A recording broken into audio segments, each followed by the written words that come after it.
Atas nama Bapa, Putra, dan Roh Kudus. Amin. Shalom saudara-saudara yang terkasih dalam Yesus.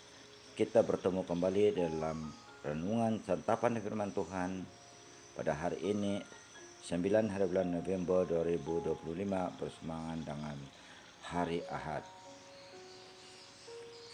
Marilah kita sama-sama mendengarkan pembacaan Injil yang dipetik daripada Injil Yohanes bab 2 ayat 13 hingga 22.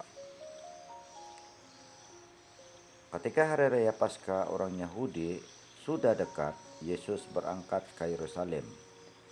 Di halaman Bait Allah didapatinya pedagang-pedagang lembu, domba, dan merpati, dan penukar-penukar uang yang duduk di situ. Ia membuat cambuk dari tali lalu mengusir mereka semua dari Bait Allah dengan semua domba dan lembu mereka. Uang penukar-penukar dihamburkannya ke tanah dan meja-meja mereka ditebalikannya. Kepada pedagang-pedagang merpati ia berkata, "Ambil semuanya ini dari sini. Jangan kamu membuat rumah Bapakku menjadi tempat berjualan." Lalu teringatlah murid-muridnya bahwa ada tertulis, "Cinta untuk rumahmu akan menghanguskan aku." Para pemuka Yahudi menentang Yesus, katanya, "Tanda apakah yang dapat engkau tunjukkan kepada kami bahwa engkau berhak bertindak demikian?" Jawab Yesus kepada mereka, "Runtuhkan bait suci ini, dan dalam 3 hari aku akan membangunnya."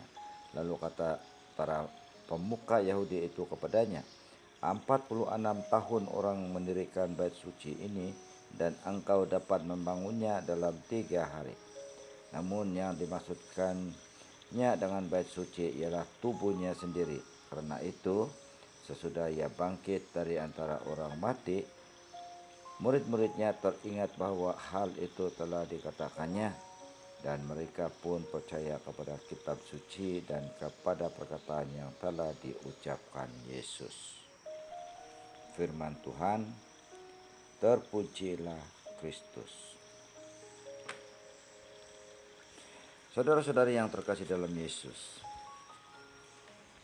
tidak sedikit umat kita masih berpandangan bahwa hidup menggereja hanya milik para imam, para religius, biarawan, biarawati, serta para pengurus gereja yang sehari-hari terlibat dalam pelaksanaan kegiatan ibadat dan pengajaran. Tentu pandangan tersebut tidak salah, namun perlu difahami lebih lanjut bahwa sejak gereja perdana justru umat Allah berjuang terlibat dalam menjalankan misi Kristus. Lalu para imam, para religius, biarawan, dan biarawati sejak dahulu tumbuh sesuai tantangan zaman dalam hal kekudusan hidup komuniti. Gambaran bait Allah yang memberi hidup melalui aliran air ke sekitarnya bermakna simbolis bahwa menjadi garam dan terang dunia sangat perlu dilaksanakan oleh siapapun yang sudah memilih Kristus menjadi sebahagian hidupnya. Gambaran ini menjadi hidup karena bait Allah sejati adalah Kristus yang sama-sama kita imani dan kita terima dalam Ekaristi. Saudara-saudari yang terkasih, dengan menerima Kristus, kita menjadi tenang dan penuh sukacita. Beberapa pribadi yang baru pertama kali mengikuti Ekaristi karena baptisan dewasa mengatakan bahwa batin menjadi lebih tenang, nyaman, dan lega setelah perjalanan panjang mengikuti pembinaan hingga baptisan diterima. Mungkin itu saja ungkapan klas, namun kesetiaan mereka sungguh menampilkan kualiti iman dalam pribadi yang baik. Selanjutnya, Kita juga dipanggil menjadi pewarta iman melalui cara hidup kita.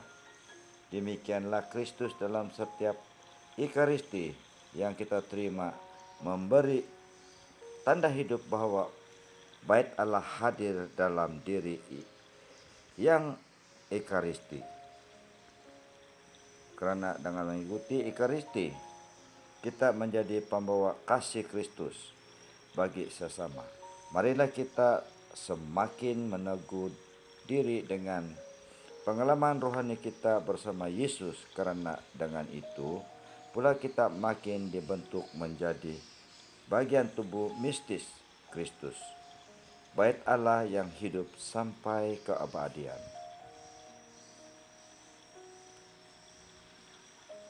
Kemuliaan kepada Bapa dan Putra dan Roh Kudus, seperti pada permulaan, sekarang, selalu, dan sepanjang segala masa. Amin. Atas nama Bapa, Putra, dan Roh Kudus. Amin.